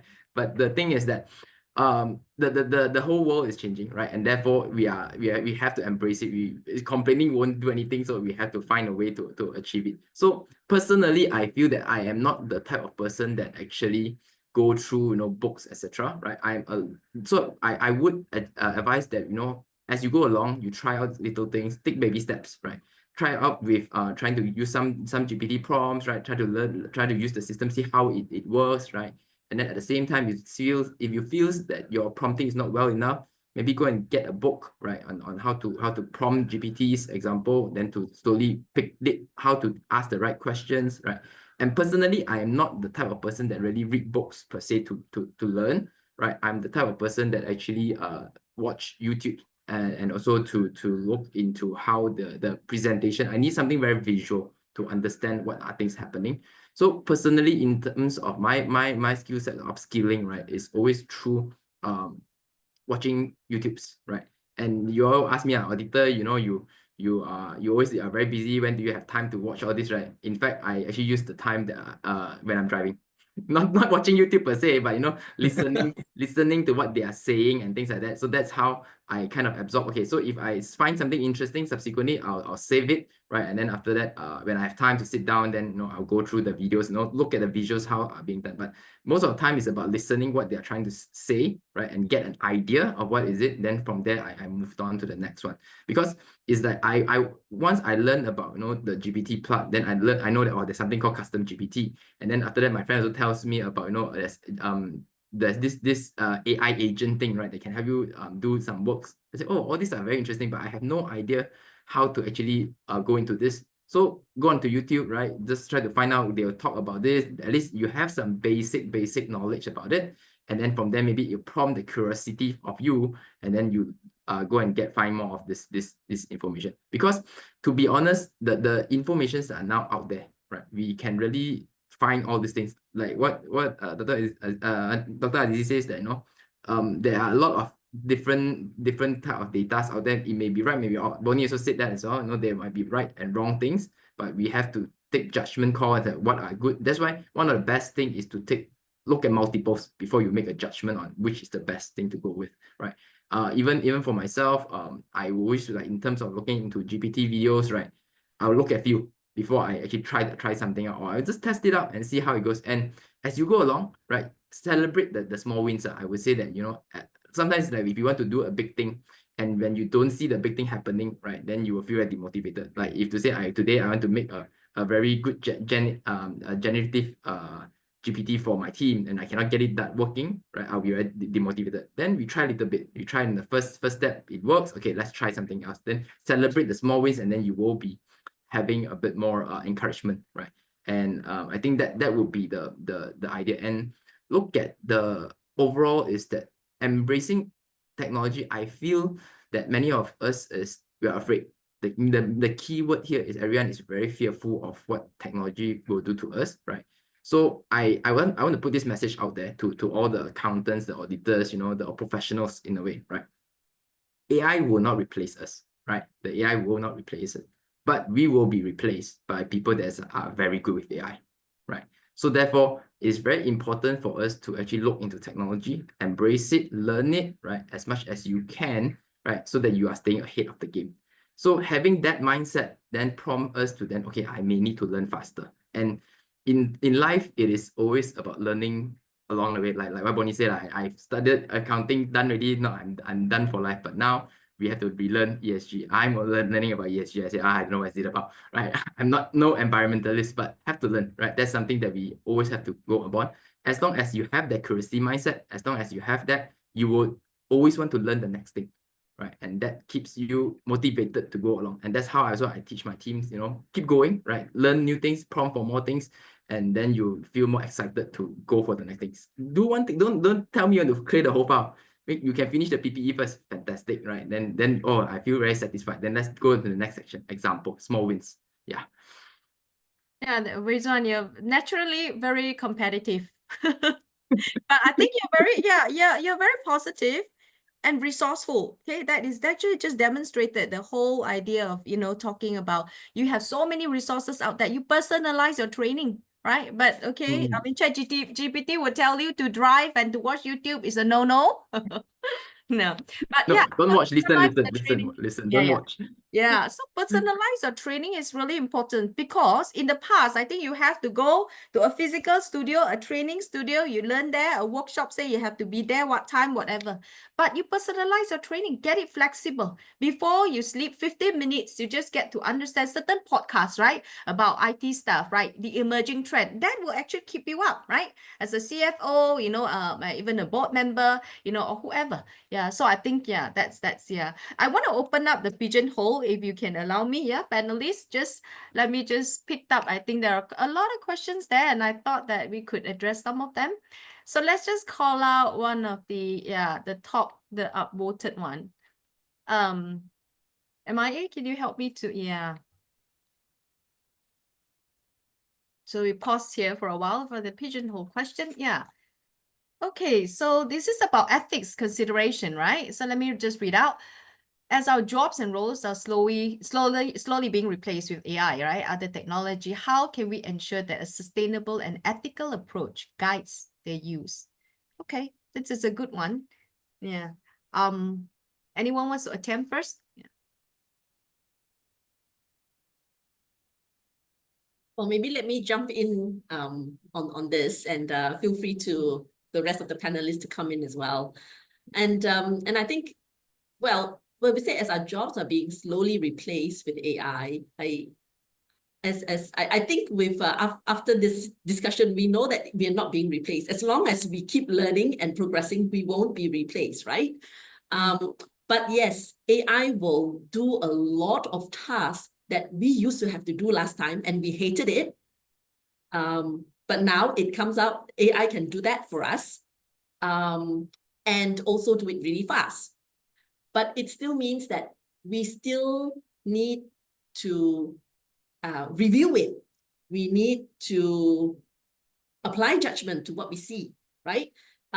We need to use that and make decisions. AI can't make decisions for you. Well, not on a blanket basis anyway. So you need to think about, now given my situation, how do I then apply a good judgment out of this report that I got, this output that I got from generated from AI. So it does really still fall back on the important areas as a professional accountant, right? Ethics, doing the right thing. What is about doing the right thing? So the funny thing with AI is, AI is always, it's either this or that, right? Yes or no, right or wrong, black or white. But in our business world, it's a spectrum of gray. And that's where I think we always need to go back and apply ethics, apply all these professional judgment to see and to understand, like, now that I've got this output, how does that come into play in helping me give a good decision or a good solution, an ethical solution? So all those need to come in. Professional judgment needs to come in. And of course, also understanding the security bit of it, right? Whilst we utilize technology, we must also make sure that when we use it, we're using it correctly, and we are not also opening our own space to hackers, or or opening up privacy leakage or something like that. I think we didn't really talk about cybersecurity and information security. I think that is a very big area. The more we use of technology, I think the more we also need to be very aware how to protect ourselves and our data, and our solutioning. That's a good one, Bonnie, because I think if a CFO were to ask a question, an example, just walk through an example, let's say a board member asks a question and you get that answer from ChatGPT and you just, present it to the board. Obviously, that's unethical, right? Very clear. And unethical. So I think you like what you say, certain guidance is, in the company, what you do and you cannot do. I think you have to, you have to say it out very clearly, and you can use it for research purposes. You can use it as a data input, right? But it cannot be a problem solution, it cannot help. It can help you to make decision, but it is not to be the only decision, right? Yeah, you need to be able to analyze it and what you can or cannot use. But Azizi, do you have any thoughts on this? Just a simple one, actually. We did discuss this kind of ideas quite a lot. I think that the most important part when we use any technology, you need to ask for the transparency. Yeah. Because AI will give answers, whatnots, right? But we need to ask that. We need to demand or design systems or procedures where decision can be explained to clients or regulators, or let's say, because we need to build trust mechanism here. If ChatGPT says this, always prompt why and why until they really tell the truth, and do not rely only a simple one tools only. You can use multiple tools to see which one actually the best one. Yeah. Okay. And of course that because the thing that we need to really consider, AI cannot really understand non-quantifiable factors like perhaps cultural perspective or management stones or governance effectiveness point of view.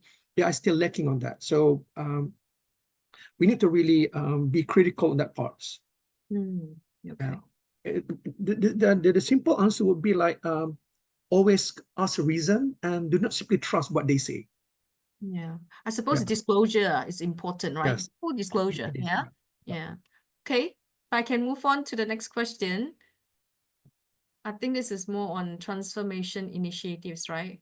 Oh, okay. We're excited about technology and strategy, but are the basics of accounting being overlooked?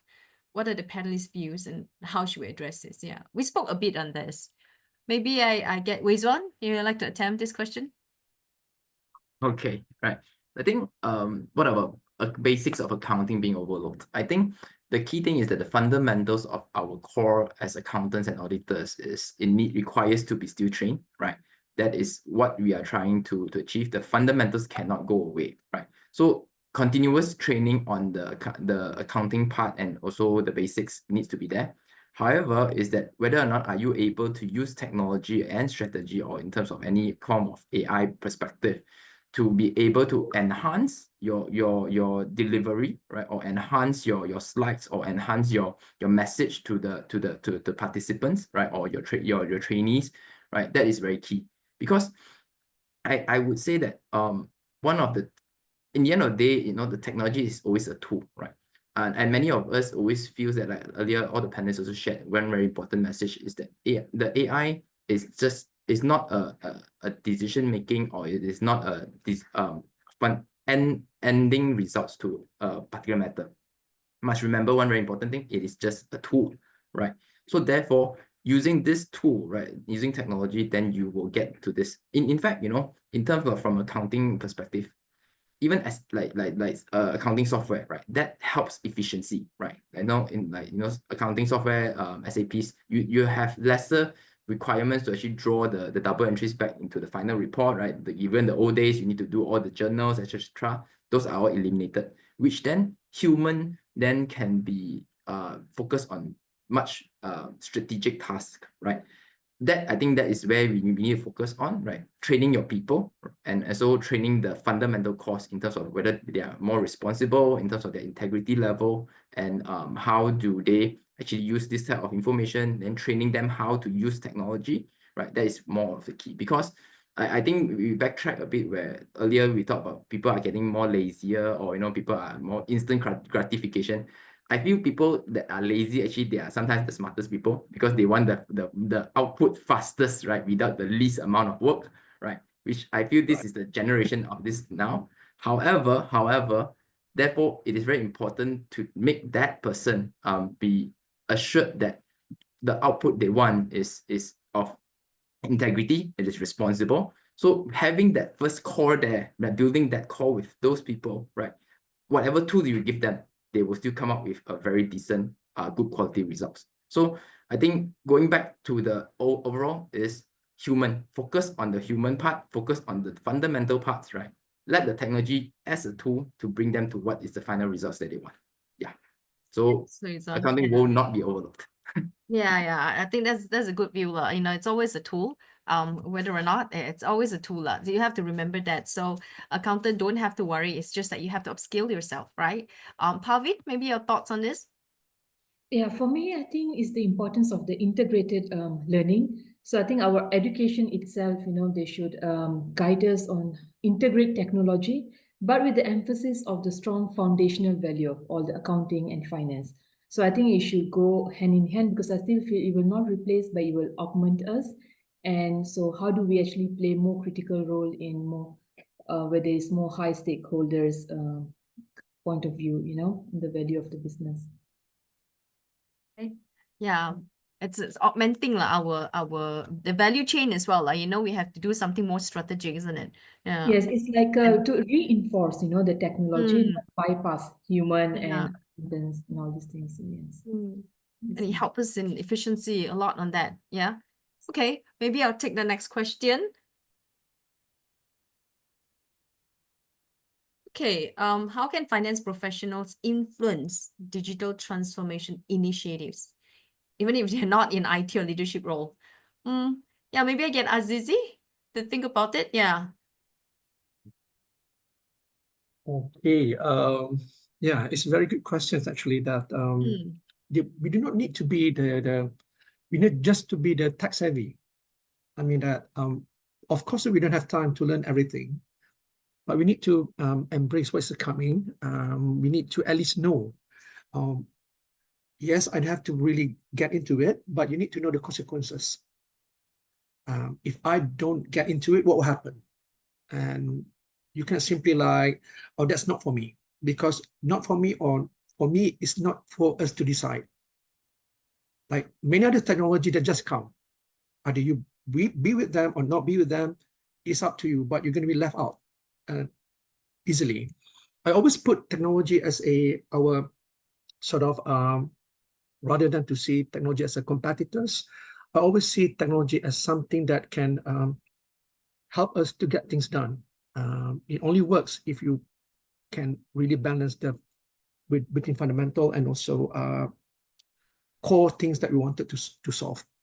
So I think that this kind of a question always happen across discipline as well, not just simply in accounting, even in computer science as well. We have so many diverse fields. Computer science point of view, we have computer networking, software engineering, system management, AI, just one components. So among us, we still have this kind of debates. Should I embrace everything? Should I, from computer networks point of view, should I study AI as well? So I say that, yeah, you can't not to study, but the problem is technology will infiltrate, or I can use that word. If when the time comes, which is now, can you be prepared to face that? Right. So my take is go further with your fundamental pillars, but try to see that how this particular technology will reshape our thinking. And these are the things that even me, myself in AI, I have to relearn every day. I have to make myself to learn new technologies. And also that have to really put myself like using podcasts, whatever it is, to really put into that. I mean, we cannot simply say that this is not for me, because the world is changing. If you not be with them, just go ahead, right? You, the one who will be replaced, not AI will replace everybody. Because fail to change, this kind of escapism and everything, really give us a trouble, actually. I mean, we are doing things like the traditional point of view. When you have ChatGPT, make a report using ChatGPT, why do you have to make it from scratch, right? Yes, you need to study the fundamental core, like core things, but take it as a grammatical point of view of that field. But to make it a full paragraph, essay and everything, you can use something else to do that.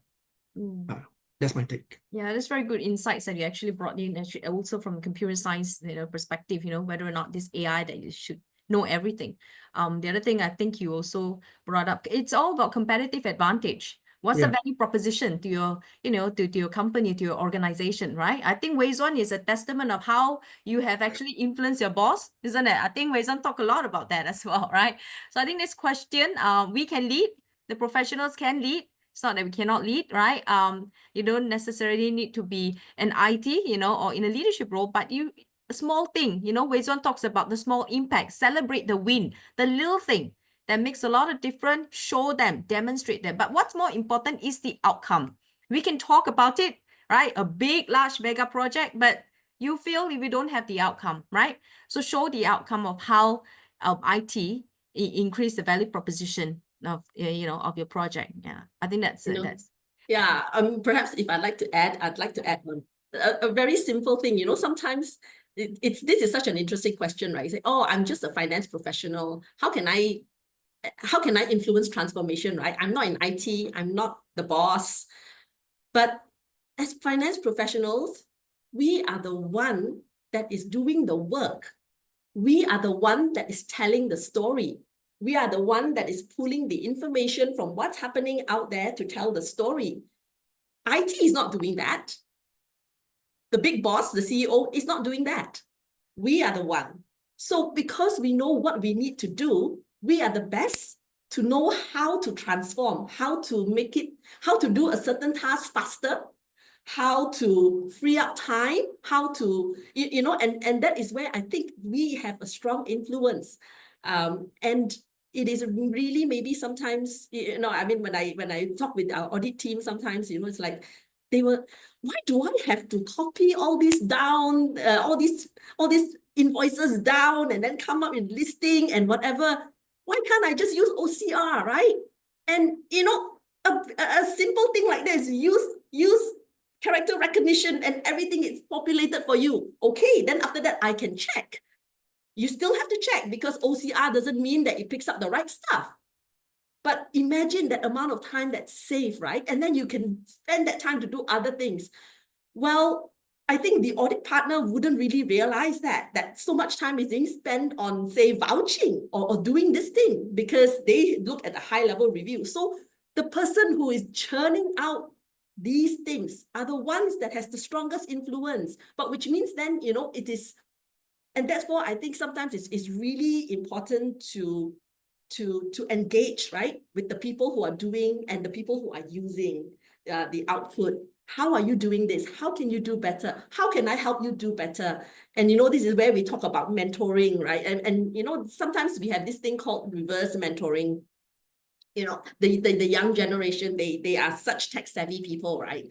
But they are lacking in the experience. And then we have those the really experienced senior management that well, maybe they're not really dinosaurs, but definitely not as tech savvy, but they have that wealth of knowledge and experience, you know, through the years of advising people and things like that. And imagine if you just marry these two, right?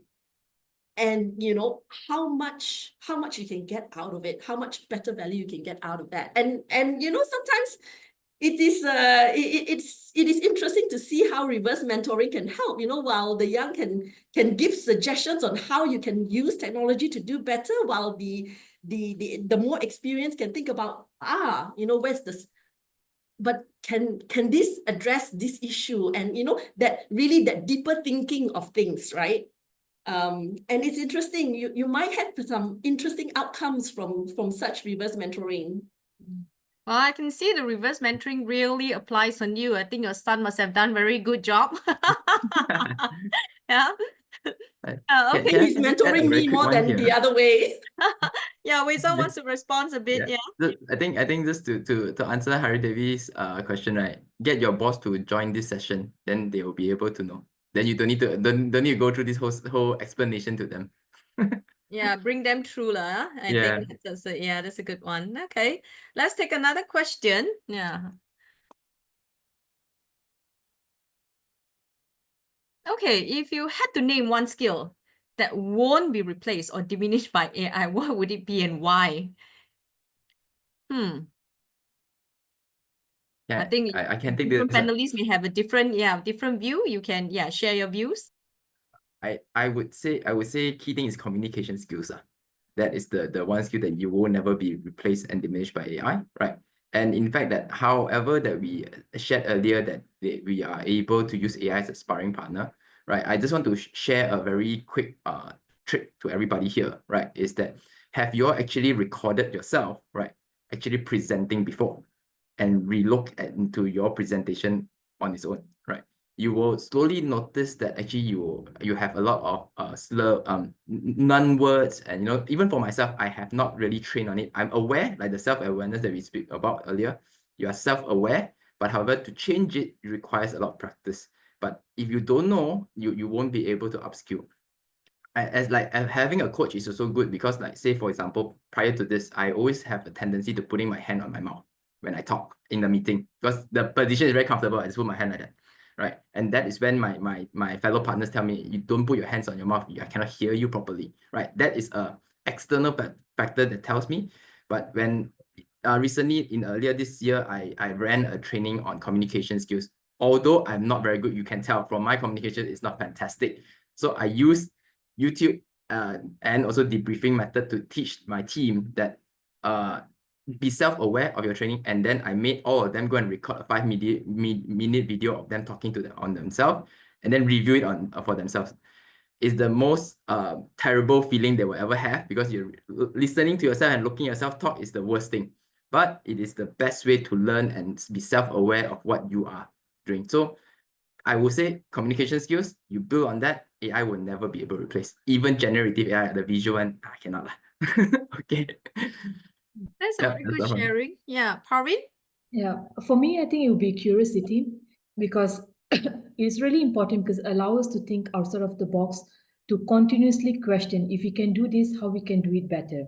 And I feel that this is something that AI will not be able to replace. And because we think about future, like, you know, AI is what has been fed into the system about the past, I think. But mainly for me, it would be curiosity, to continuously learning and question why we are doing this, you know, why we are the way we are, even, you know, and then you might come up with some new innovative ideas and change the trajectory.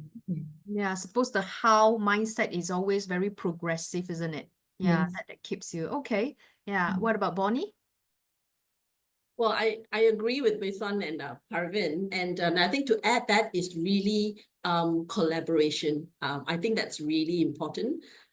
You know, how do we work with people? And collaboration takes into account communicate, right? How do you communicate effectively?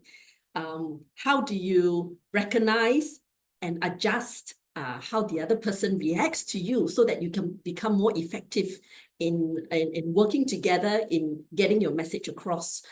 And how do we then also pull out the best out of people, right? Like what Dr. Azizi said, you know, there was a student who is within the autistic spectrum, really good at doing what you, but has a certain challenge. And you know, the ability to collaborate is how do you pull that wonderful thing out of her and then, you know, get it and work together.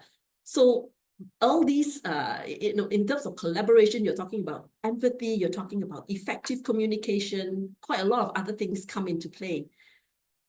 Yeah, people talk about the A team, right? How do you put them together? They have to show that, right? Yeah. So I think you're right about having the A team, pulling all the good strength together as well. How do you, you know, utilize that lah? Yeah.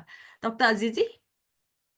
Okay, there might be something that all of you might be disagree with me, but I have to make it really clear. I've been working with AI like almost 20 years already. I still remember when I did my undergraduate, my professor told me that AI can't perform any creativity, whatever it is. The processing power gonna be like drop exponentially, like this. But now we can see that AI can generate things, right? They can simply like illustrate something that belonged to human point of view before. AI can give something which is totally out of nothing and something. Generative AI is one of the hallmark application that can show that. So I think that, and in the future, what we have to do is we need to think how to be more like, I'm not saying like human, but be more humans. Because with the current scope of our work, we are disengaged with that. We always see things as a KPIs and blah, blah, blah here and there, but I really forgot what does it mean by being a human to others. This is why AI is still lagging, I can say that. Like empathy, whatever it is, like communication point of view, I can say that AI will catch with us very soon, actually. They're able to understand more languages than us, and they can simply connect the dots and understand concepts. And even like the one that we did before with our co-partners that suffer with the ASD, they can leverage on communication point of view. So I'm not so sure that how it works in many ways, but as AI becoming more powerful, we are entering the step what we call general intelligence. Currently, AI working on the machine intelligence point of view, which is we are human at good at, but it is expected within 30 years to 40 years, AI will surpass us in terms of intelligence. It means that you can have an AI system that can do whatever we are good at this moment, which is true now. So we need to redefine our roles being a human point of view. I'm sure that it's a very philosophical perspective, but this is where we need to, you know, put more empathy, what we can do, and the job will be different as well. I can see that in the next future, human-related or connectedness with human is really things that where AI can't do their job well this moment. So yeah, connection skill and everything, which is good, like our panelists said, to improve ourselves, but we need to think further what AI can't do. I don't have the answer, right? I don't have the answer. So because we need to, because some scientists wanted to slow the growth of AI actually. Yeah, the bunch of AI scientists wanted to design the pledge. We need to slow the pace of AI because AI have done more than we even do not understand. Yeah, I can understand that. I think that was a Yeah. fantastic insights because even like you talk about biotech and you know that they're trying to clone the gene as well. I think it's to a certain extent it may not be ethical. Yeah. So some you say like scientists trying to pledge it should slow down the growth of it. But I think it's a very good insight, and that also brings us to the very last part to conclude. But before that, maybe I just have a couple of seconds for each and every of our panel members to have a certain messaging to our audience here. And thank you so much, audience, for your participation. Maybe I start with Parvin. For me, I just would like to say that don't have any fear or anxiety, but continue to have positive outlook and embrace it. Because I think this is very powerful, because otherwise it will make us somehow like handicapped. How do we move forward? Because somehow, sometimes we will have this analysis paralysis with so much information, and you feel that no matter how much you do your best to try and think, but we just have biological limitations, and amount of data that we can absorb and everything. And I think action is the best teacher. Continue, take small actions and everything. So this is from my side, because I feel that empowerment is really important, and take it positively, because I think this will bring us far together. Okay, that's a good one. Yeah, Bonnie. So I think, when we look at technology, AI advancement, and how do we work, how does that impact work in the future? I think it's important to feel that we cannot be defeated. Yeah. There's always that sense, right? Like, oh, I spent so much money into this system. And then, my neighboring competitor has got something else and it's gone faster.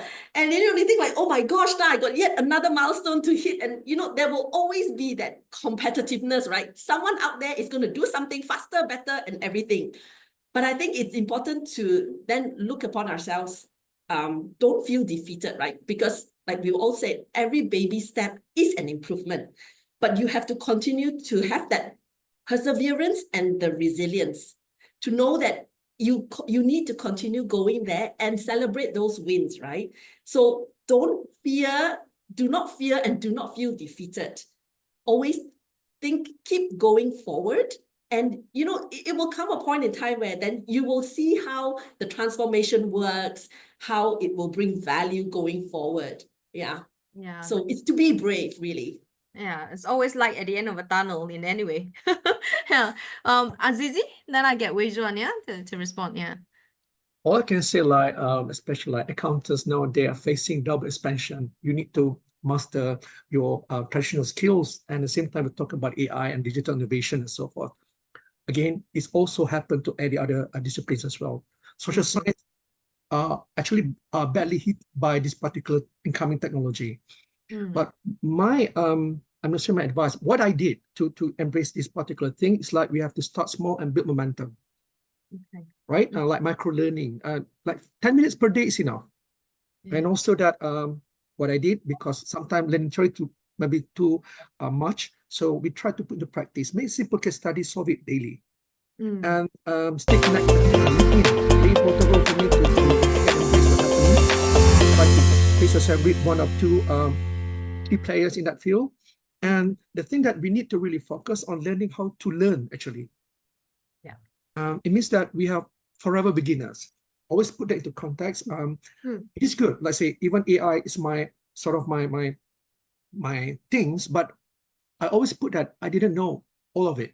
I keep on learning new skills and everything, which is now I have to, before I join this particular session, I have to read a lot about accounting point of view. Which is good. Thank you so much for that.